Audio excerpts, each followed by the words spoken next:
Hey, what's good fam?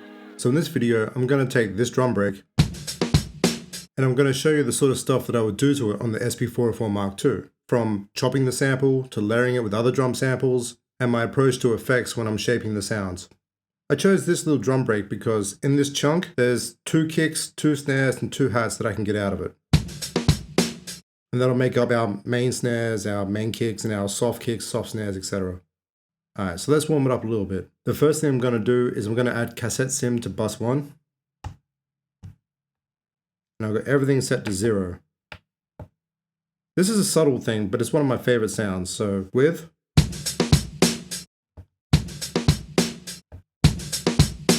So even set to 0, it's still doing something, just makes it a little bit warmer.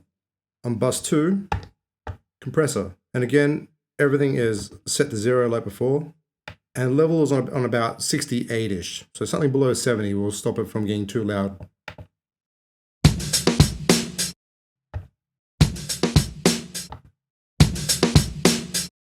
Now I should mention that when everything is on 0 on Compressor, that's actually doing more than if this is at 100. Sustain at 0 is way more fatter and is actually doing something. So let's resample that.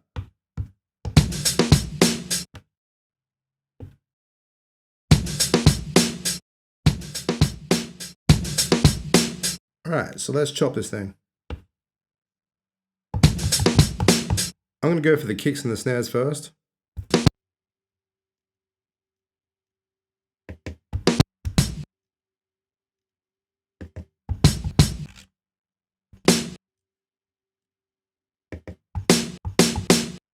Now grab them hats.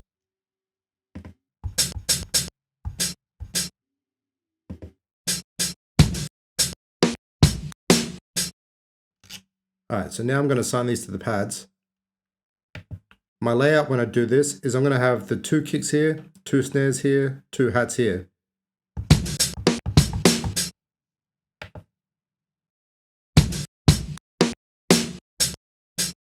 Alright, next up, I'm going to turn off gate mode on all of them.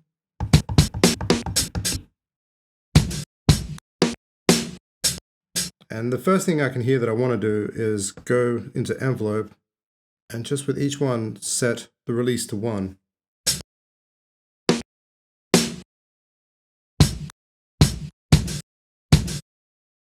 Alright, now I'm just going to trim them up a little bit.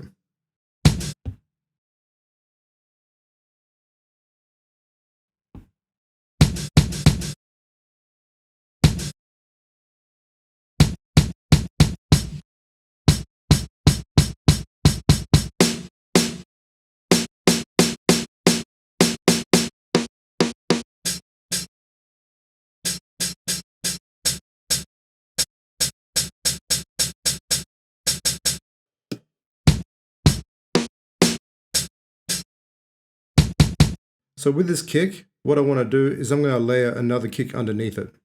So I'm going to copy it. I'll make a second copy of each one of these. And then I'm going to pad link them together.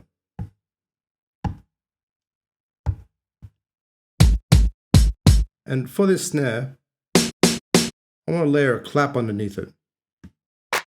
This one.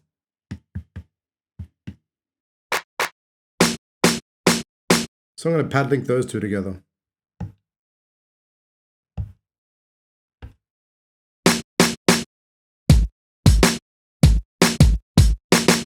So before I start putting effects on stuff, I like to send everything to the dry route and then just the drums that I'm working on, assign them to buses.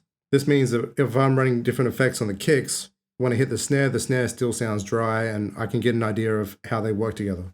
In this scenario, I'm going to have this kick sent to bus 1 and these ones sent to bus 2. And I should mention that my bus alignment is in serial mode, not parallel mode. That means the effects that I put on the bus 1 kicks will only be on the bus 1 kicks, but the effects I put in the bus 2 kicks will be on both kicks. First thing with this kick is I'm going to use super filter, set to low pass filter, resonance 0, and I'm going to lower this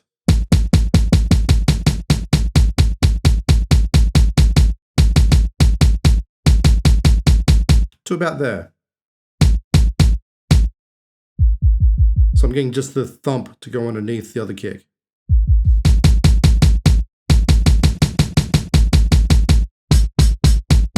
Next up on bus 2, we're going to use the EQ. Now the approach I want to take for the kick is to take out all the highs and the mids. My goal when I'm doing this is to have the kicks take up mostly lows, the snares live more in the mid range, and the hi-hats in the high range. That way everything can sit in the mix easier and it has its own home and is less conflicting with the other samples in the beat. And just so you know that this is the frequencies I have set for the EQ. Actually makes a bunch of difference, especially with these ones, because as I move these around,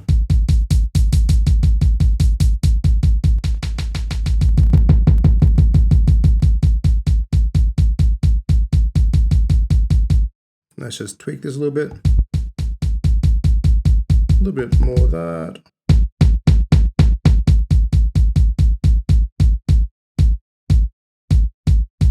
Just slight little bit of mid, but pretty much that's how I like it.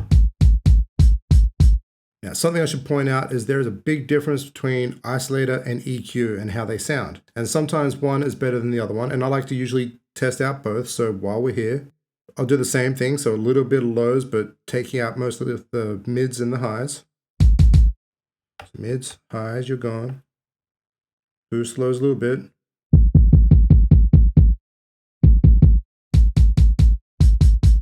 But for today, I'm just going to stick with EQ. So let's resample that.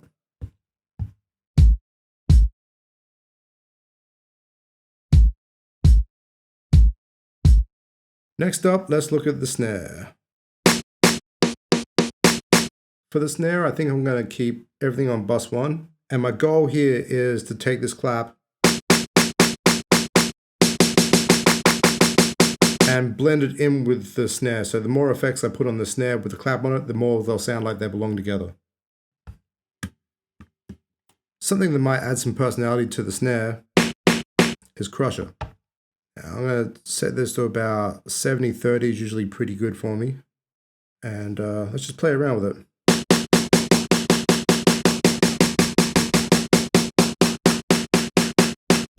Pretty cool.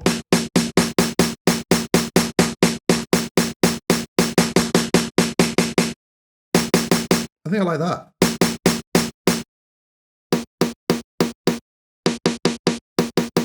It's subtle. And this clap now, let's set its volume.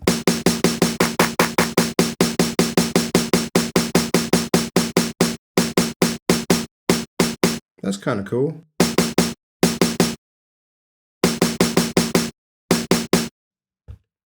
Next up, let's do some EQ. So set everything to 0, because I'm not too sure how I'm going to do this yet. So you can hear that there's a little bit of hi-hat in there, which I might want to tame a little bit there. And there's some lows that probably a little bit too much as well. So let's take the lows out first. That's way too much, so that's cool. Highs. Just a little bit's nice. And then a little bit of mids for presence there.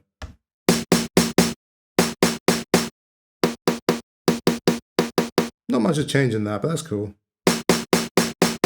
One last thing. I think I'm going to just raise the pitch.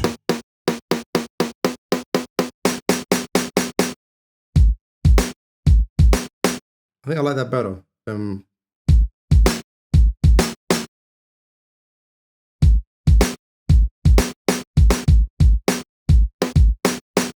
Cool. Let's resample that.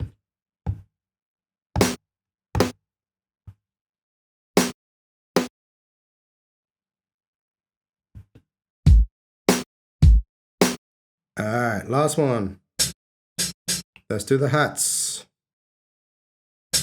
First, I'm going to lower the volume because I just don't need to hear them that loud. And the first thing I'm going to do is I'm going to add some EQ. And again, I'll take the lows all the way out, keep the mids a little bit, and then probably like go for that sort of sound. But that's just like,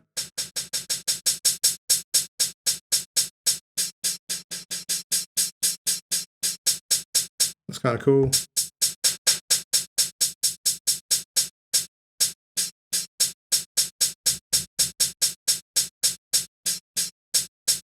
I like that. Now let's clean up the release a little bit.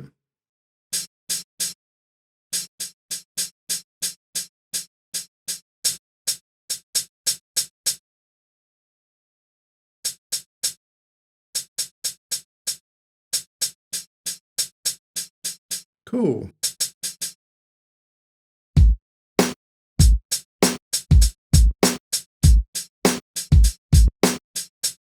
I'm happy with both of those. Let's resample.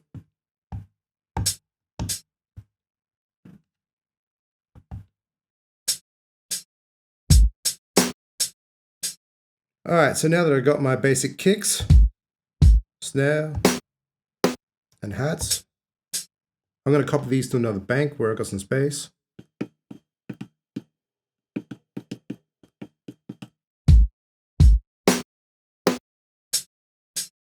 And I'm just going to lay them out. So I've got my 2 kicks, 2 snares, and 2 hats like that.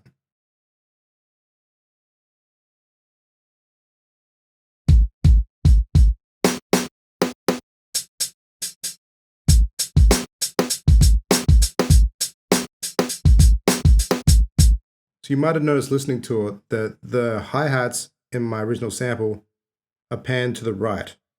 I actually like it, but sometimes I might not like it. And I do all my processing in stereo, and I decide at the very end whether I want to commit to stereo sounding drums or mono drums. There's obviously an argument for both. So let's get the hi-hats, which are predominantly in the right channel.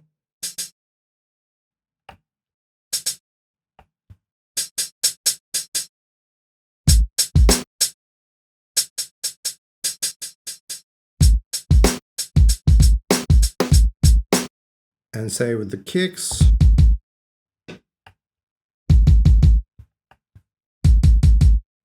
pretty similar.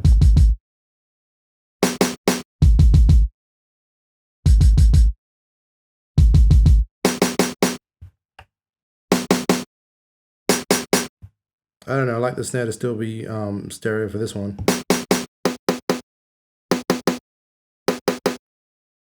Yeah, that I guess.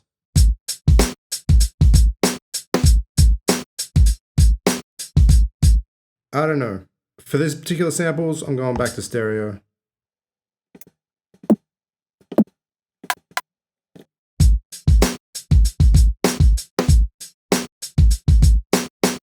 I think I find that more interesting. Alright, so there you have it. There's no hard or fast rules, and the numbers I used weren't biblical, so like, you just gotta experiment, and there's a whole bunch of other stuff. But if I was to give you like one last parting piece of like advice, is just always try out the difference between what the EQ sounds like and what isolator sounds like on a drum, because they're both dramatically very different, and sometimes one is better than the other one for the samples you're working with and in the beat you're working on. So I don't know. So that's about all there is to that. Thanks heaps for watching. If you have any questions about this stuff, get at me in the comments as always, and yeah.